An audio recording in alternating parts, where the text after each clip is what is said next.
After the end of the first 20 overs, 175 for 7. But Ishan Kishan's breathtaking 40 ball 77. Truly a class act in itself, and some rather useful knocks from Suryakumar Yadav and Shivam Dubey, combined with a 4 ball 11 from Rinku Singh. You can add Tilak as well in the list. Tilak, yes, 25-24 played the anchor role. You were at a stage where you needed some strike rotation and the scoreboard to be ticking. Of course. But then the start that India got, 9 overs, close to 10 runs an over.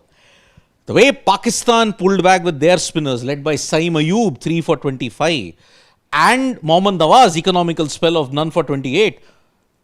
But the man, Usman Tariq, 1 for 24. Now with 24 consecutive T20 games, he's gotten a wicket. And he got, of the very last ball, the second last ball, he got Suryakumar Yadav out. Plenty of things to talk about. One of them, of course, being as Siddharth pointed out, he talked about the spin bowlers, the most interesting trivia. First time T20 World Cup using 6 spinners that have been used in an innings by a team. We'll talk about how the 6 spinners performed against India. But 175, gentlemen, how do we feel about it? I think it's a good total. For one simple reason. Look at how this pitch is gripping and turning. And you got 3-4 spinners in 3 out-and-out class spinners. In Kuldeep, then you've got Aksar, you've got Varun Chakravarti. Good luck in trying to get through Varun Chakravarti on this wicket. Okay. Good luck in ensuring you negotiate Kuldeep Yadav on this. Okay. But as I had mentioned, this is a power play wicket. So if you get Sahibzada Farhan out quickly, then you are in with a chance to restrict Pakistan to a very low score and not chase it down. I agree. I think, 175, correct me if I'm wrong, gents, it's the highest score in an India-Pakistan T20 World Cup game. It is. Yeah, Melbourne prior 162. It was 162. But the highest when you look at it is 181. Yeah. That Super 4 encounter in Dubai, 2022. Yeah, but I'm talking about T20 World Cup, highest score. Look, anyway, it'll need a record chase for that to happen. On top of that, I don't think this wicket is that easy. It's not. It's a power play wicket, and I do think that this is going to be the kind of wicket where you will need your pacers to also take the pace off a lot. Look, only one pacer bowled today in the first innings. It was only Shaheen. He went for 31 runs. That's an economy of 15.5 in just 2 overs, which in itself tells you that this is not. Of course, he did help himself with some poor bowling, but not the kind of wicket where I think your pacers are going to come into the game as much. Maybe you'll try and look if you're Hardik for that early movement. And that's it. I think all of it is going to be down to spinners. And I think India, I'll be very surprised if they don't turn to some of their part-time spinners. An Abhishek, a Rinku Singh, a Tilak Verma. I think you need to turn to them and get a couple of overs here or there, as Pakistan have done today. Salman Agha doesn't bowl often. Bowled 2 very crucial overs today. But got Abhishek. First over. Yeah. Saim Ayub, and also not someone who bowls 4 overs. He bowled you a couple of overs here or there. Bowled all 4 today, got you 3 wickets. Pick of your bowlers. Mohammad Nawaz, he sometimes flies under the radar, but economy of 7 didn't get a wicket, but that was a good economy. He contained things well. Usman Tariq, I mean, look, he was very good in doing what it is he does best, which is deceive with his variations. Looked like he wasn't going to get a wicket until that penultimate ball of the final over. And Surya toe-ended the sweep to deep mid-wicket. This is very much a wicket where spinners are going to flourish, and basis what we were seeing, even from the spinners, I don't think there's been an onset of dew. There isn't any dew. And if it continues, because dew sets in a bit later, 9:30 it starts to set in. If that happens, then you might be in a bit of trouble. But then if it doesn't, good luck in trying to negotiate because those 3 I think spinners. this pitch is not going to be easy to bat on. It isn't. It wasn't. Even here, you see most of the runs that came, the consistent big runs, came against the Pacers and came in the power play. Yeah. This is not an easy wicket to bat on in the middle innings. I know people sometimes will laugh and make jokes about the fact that Tilak had a slow strike rate today. So did Sky. But the situation that they were in, they had to milk the 1s and 2s. It wasn't the kind of wicket where you could get 2 boundaries and over. Wasn't. It wasn't a short front at all. It's a very sluggish wicket. And if you bowl slowly, man, stroke making becomes incredibly hard. Some of the deliveries, especially one from Usman Tariq in his last over. 65.5 kmph. 48 miles per hour. Exactly. There was one I saw from Ayub that was about 48 kmph. 50, not 48 kmph. That would be 48 miles. 48 miles. So there was just around 80 kilometers, if I'm not wrong. So you've seen deliveries being bowled so slow as well. And yeah, you know, when I look at 175, it may not be that daunting total. It by no stretch is.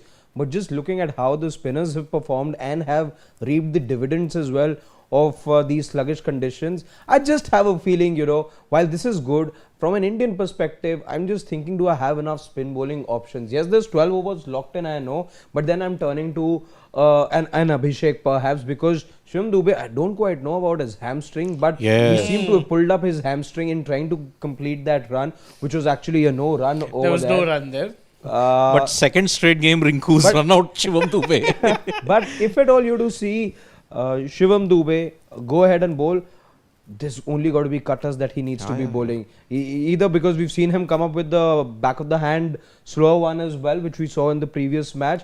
Maybe you will need to see a lot more of that, and the cutters that you saw in the Asia Cup as well.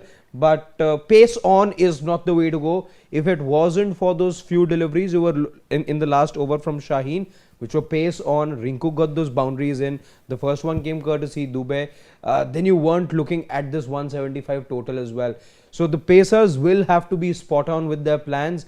Pace on, not a good idea perhaps. Exactly. And it was a torrid start for Abhishek Sharma. I mean, the shot that he played, and many people are now going to say, oh, he doesn't have it up here to ensure that he plays according to the situation. But I think the shot was on, but the nature of the wicket was such, he mistimed it, hold out to the fielder, fell for the trap. Yeah, he should have not actually gone for that shot. Look, even with Ishan, I know he got a couple of boundaries early on, but he also, there was a time when he was milking the singles here or there. He mixed up his game. Wasn't only looking to attack after a point. But with Abhishek, okay, 3 dot balls, fine, no problem. Plenty of batting still. You could have taken it a little easy, because again, this isn't the kind of wicket you're going to be getting in, say, the IPL or even that you get in bilaterals. It's not that kind of a wicket. It's kind of on the slower side. You needed to play attritionally at times. If he did, I dare say, if they had to bat a little longer, you could have been looking at least 20 more runs here. And that would have been a match-winning total. I still think this is also a match-winning total. But you're also 1 or 2 good partnerships away from really making a game out of this. See, you got your Pakistan power play batters are going to be Saibzada Farhan and Saim Ayub. But firstly, Saim Ayub has to get off the mark against India. In the Asia Cup, he didn't get off the mark against them. So, if Dube is injured, then that is a bit of a body blow, because he's the only guy who can get the cutters. But I'm also confident that Hardik will do it. Of course. Hardik can also bowl the cutters, but then he has to have that redemption after that terrible shot that he played first ball. What was the need for that? I know, yes, Hardik would want to dictate terms, but on this pitch, it didn't work. Exactly. I think, you know that, but that shot was on. I'll tell you why. Because the fielder was... Exactly. I think that wicket fell in the 15th over, 14.3. 14.3 it was, 14.2 it was, I think. No, 14.2 was Tilak Verma. So 14.3, Hardik Pandya. Why I feel the shot was on? Because I think you were looking to up the ante. You were only left with 6 more over after that, and you wanted, including that particular over, and you wanted, with that deep batting lineup, you wanted to use all your resources. You want to expend your resources, and that's why I think it wasn't. If it wasn't for Hardik, maybe somebody else as well who had walked in, that shot was going to be on. I think India had realized that the consolidation job by the 15th over mark was done. Just 5 more overs, including just 4.5 odd overs to play after that, and you're looking at then 170, 180, and for that to have happened, you needed to change guys. For far too long in the middle overs, that was the plan as well. Tilak and Surya, you've seen in the bilaterals as well. And I remember asking this to Tilak in that press conference as to why he and Surya 3 and 4. This is exactly the scenario he was talking about. He said middle overs is where things get decided, and we've realized as a team that Sky and I do the strike rotation business well. So the strike rotation business, getting the scoreboard ticking, all of that had happened. 15th over, you had 7 odd wickets left. You had to go for your shots, because that's exactly the philosophy of this team. So I think that shot was on. He played that one for the team. Smart on Ayub that he came up with the wrong one, I think. He didn't bowl his regular off spinner. He went It was in. the dusra kind It of. went over the dusra. He tried to spin the ball the other way because I saw what he did with his fingers over there, and the attempt was to take the ball away from the right hander. But we saw visuals that Dubey was warming up. So I think there is not much concern with his hamstring. And Hardik has the new ball. Of course, he will have the new ball at this point. But yes, if Pakistan have to get a launch pad for the way to chase us down, it depends upon Saibzada Farhan and Saim Ayub. Those two have to get it going. Otherwise, if you get 6 overs, 30 for 1, that's it. You're not chasing it down. And I think more so than Saim Brother Farhan is key. Saibzada Farhan is key. Yeah, that's the key thing. So that any we're changes looking in at. predictions, gents? No, I'm not changing. Me neither. Yeah. No I change. think it is 170. I think it's a little bit too much for Pakistan. But it won't be a comprehensive win.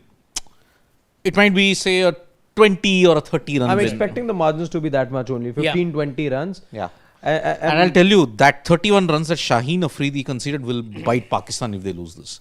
See, that's the thing. You know, it took me back briefly. Remember, Siddharth, we were talking the other day. Why was it that that a spinner was not bowled? We were talking about why Rashid did not bowl himself and why is Yes. it. But see, final over, last over, I was briefly reminded of that as well. You've not been able to come out of that mindset where the death bowling entirely can be done by spinners. Exactly. You had all the more reason today when there Yes. was so much that the spinners had gotten, but even then on a day when the captain saw his spinners do well, you still didn't have the faith. I think this is what's missing in the game at the moment. Correct. That leap of faith. It's all conventional wisdom that, a death over. Because see, you already had several spinners who broke that myth of, he can't bowl in the test. Sunil Narayan. Kulcha, Sunil Narayan. The one who started the whole thing was Sunil Narayan. Yeah. Kulcha. Then you also had Rashid also, ironically, but that didn't happen. So, Excuse me. Saibzada Farhan, I mean, when you look at it, you could have bowled an Abrar. What wrong would have happened? You would have hit, not conceded 15, 20 runs, Could have bowled 10 himself. runs. Could have bowled himself. Could have Exactly. bowled. Yeah, it could have gone that way. But there is a bit of up and down bounce, I can just tell you at this point. Yeah, it's not exactly consistent, the bounce. That's interesting. Which is why Saibzada Farhan has a big task on if he can get the cutters going. Hardik. I think it reminds me of the 2017 Pakistan team that would rely so heavily on Fakhar Zaman. Yes. Fakhar Zaman, with his mercurial ability, would just take team by surprise. He was just that enigmatic character in that lineup, and I think Fakhar Zaman is so much similar. Is so very similar to Fakhar Zaman. Again, can explode, can be a damn squib, but if he explodes, he's an absolute match winner for the team. Yep. And we'll come back now for the post match. I'm sure there'll be plenty of time. It will be a mammoth session in the post match, and let's see. Oh, and that I should be think the first wicket for India. It should Hold be your the first breath, ladies and wicket. gentlemen. Is it? And it is! It is! All right then. All right then. It's a duck for the danger man we were just talking about. Fun. Both teams, the danger opening batter got out for a 4-ball duck. 4-ball duck, indeed. But that also means, going by that logic, you got to watch out for the other opener. Saim Ayub. Yes. Because Ayub didn't get off the mark Look against at India that. at all. It's a short pitch delivery. Oh, Tries the to shot pull was it, a bad skies shot, it, not doesn't on. even go past the inner circle. Rinku Singh, Man safe as with- a house. Exactly. Exactly. And for people now, don't.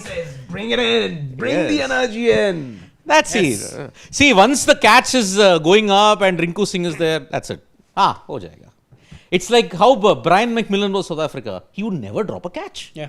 Same. Gun fielder. And even if he doesn't score with the bat, I will keep Rinku Singh in the side permanently for his fielding. He will save me 20 runs. Yeah, not just his catching, his ground fielding, the way he covers He will save me ground. 20 runs. Exactly. And that I will include in his batting account also if he gets a 0 ball. No, if he gets a 1 ball duck also. I wish Bradman can come up with something that helps us calculate runs saved by a player. You know, That'll be crazy. in the You know, 90s because the scorecard doesn't take this into account. Exactly. Rinku Singh's contribution with that 11 ball knock, 11 run knock that he had over 4 balls. deliveries, 4 balls. will always, I'm saying, end of the career for somebody like, let's say, a Glenn Phillips, for a Yuvraj Hansi. Singh, for Hansi Cronje. Hansi Cronje, so many other, Ravindra Jadeja, Who remembers Hansi Cronje? Amy de Villiers. Who remembers We Hansi Cronje always the talk batter? about what we see in their scorecards. Yeah. But what about their fielding? Again, we don't have a quantifiable. In the 90s and the Metric early at the moment. 2000s, the host broadcasters used to run a thing, run saved by fielder, +4, -4. If it was -4, you Then we misfielded. need to bring it back in. We need to bring it back. Run But- it back, guys. Run it But back. see, with Rinku Singh, I'm sure it'll be +100. Yeah. Because I'm very much sure he saved that much amount, has taken that many catches. Hardik is one ball away from bowling a wicket maiden to start. Wow. Wow. Yeah. He's bowled it stump to stump. I like his plan. Simple. Look at that again. And it is a wicket maiden. What a start. What a start. What So, a yep. start. We are talking 1-1-1 for India. It's 0-1-1. 0-1-1. Delhi code. It's a Delhi code, yes. So, bye-bye, folks. We'll be back for the post-match. I'm pretty much sure it's a total that India have done enough. Yes. Okay, so see you. Lots more to talk about. Bye-bye. Bye.